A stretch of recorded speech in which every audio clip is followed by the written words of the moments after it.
Let's now review some surface anatomy that's relative to the heart. The heart lies in the mediastinum, deep to the sternum. It also lies to the left of the midsternal line at approximately the 3rd to the 6th costal cartilages. The base of the heart is just inferior to the sternal angle. The apex of the heart, or the tip of the left ventricle, lies at or just medial to the midclavicular line at the 4th or 5th intercostal space.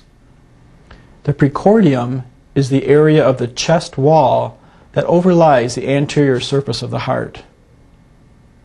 The heart is divided into right and left sides, but the heart is vertically rotated so that the right ventricle is mostly the anterior precordium. In fact, most of the precordium is made up of the right ventricle. The right atrium is at the superior border of the right side of the precordium, and the left ventricle represents a small area at the left side of the precordium. The left atrium does not have a projection on the precordium, and in fact lies posteriorly in the mediastinum. To position the patient for the heart exam, according to Loyola's 65 steps, the table should be flat. According to the Bates textbook, the table should be elevated to 30 degrees. Either way is fine. But the examination should always be done on skin and not over a gown or an article of clothing. And of course, the doctor should always be on the patient's right side, and the room needs to be quiet. As with any examination, we first begin by inspecting the precordium. We look for any lifts or heaves that might occur in the peristernal area. We also try to see if we can identify the point of maximal impulse just by inspection. In some patients, we can do that. Also, after we've finished inspecting with the patient supine, sometimes it helps to find the PMI by having the patient roll 45 degrees to their left side. And at that point, sometimes it's easier to identify the point of maximal impulse right there. Okay, you can lay flat again, Thad. If rolling over on the side isn't enough to bring the PMI out, then you can also ask the patient to exhale fully and hold their breath for a few seconds while you look for the PMI. The second part of the examination is palpation. For palpation, it's recommended you use the base of the fingers or the metacarpal phalangeal joints for palpation. And there's 5 different locations that you need to palpate. You palpate in the aortic area, or the right second intercostal space. Next, in the left second intercostal space, or the pulmonic area. Then, in the left peristernal area. Then, towards the apex of the heart, or where the PMI is, in the 4th or 5th intercostal space in the midclavicular line. And finally, in the epigastrium. When you're palpating, you're trying to identify if there's any lifts against your hand of the heart as it contracts.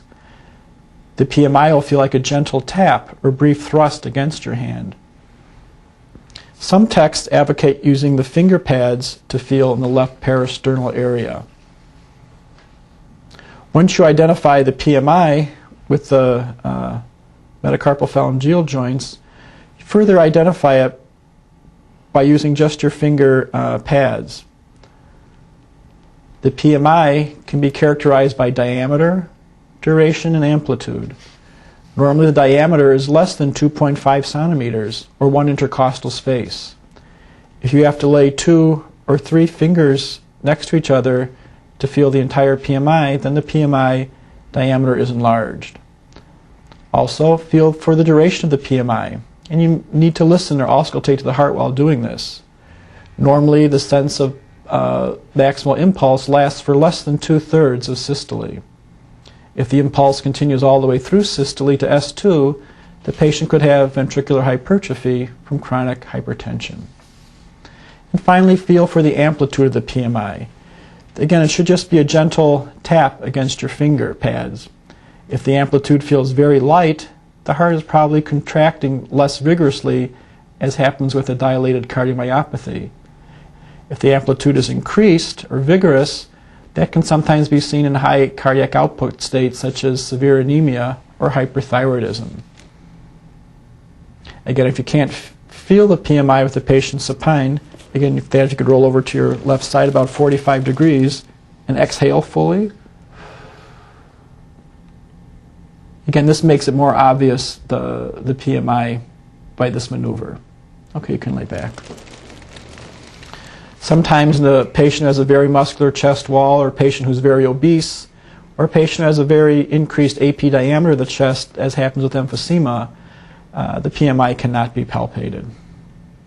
If you can't palpate the PMI, another way to identify the left heart border is by percussion.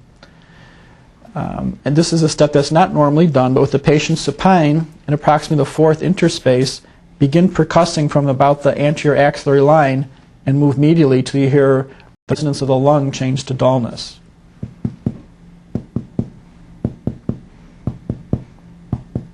Do you notice the change at that point? Let me do that again. That dullness would be where the left heart border is at. And again, if you don't hear that in the fourth intercostal space, you can go down to the fifth or above in the third intercostal space to percuss for the left heart border. You remember that the normal heart sounds arise as the heart valves close. S1, or the first heart sound, represents the closure of the mitral valve and the tricuspid valve. S2, or the second heart sound, represents the closure of the aortic valve and the pulmonic valve. The first and second heart sounds define systole and diastole, with systole being the time between S1 and S2. As a general principle, right-sided valve closures occur slightly later or after left-sided valve closures. For example, the aortic valve usually closes first, then the pulmonic valve closes, especially accentuated during deep inspiration.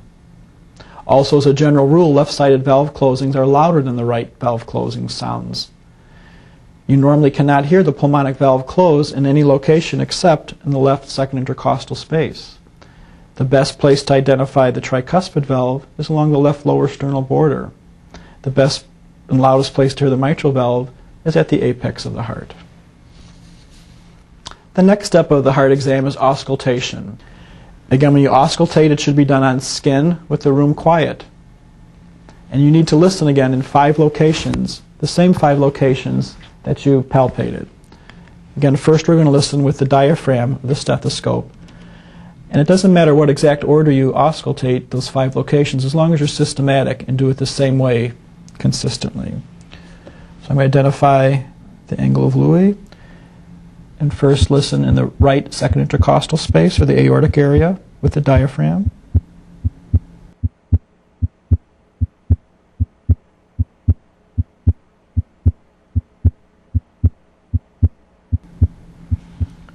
Then the left second intercostal space.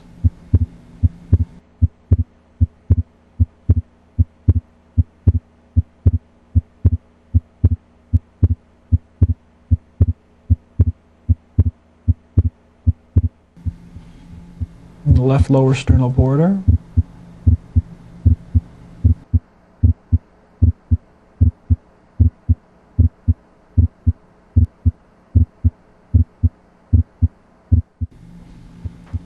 Then at the point of maximal impulse, or the apex.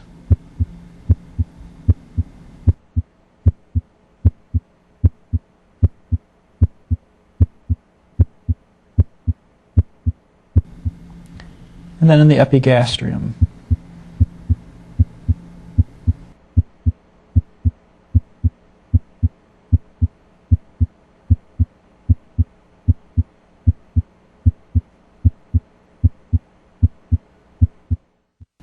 And I'm going to repeat all of those by listening with the bell of my stethoscope.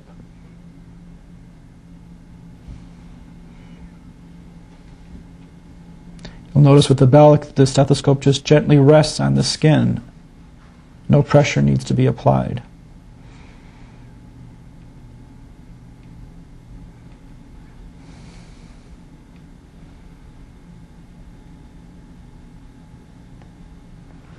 And take your time when you're auscultating. You'll know that there are specific sounds that are heard loudest at certain locations. Again, S1 is loudest at the apex, and S2 is loudest at the base of the heart.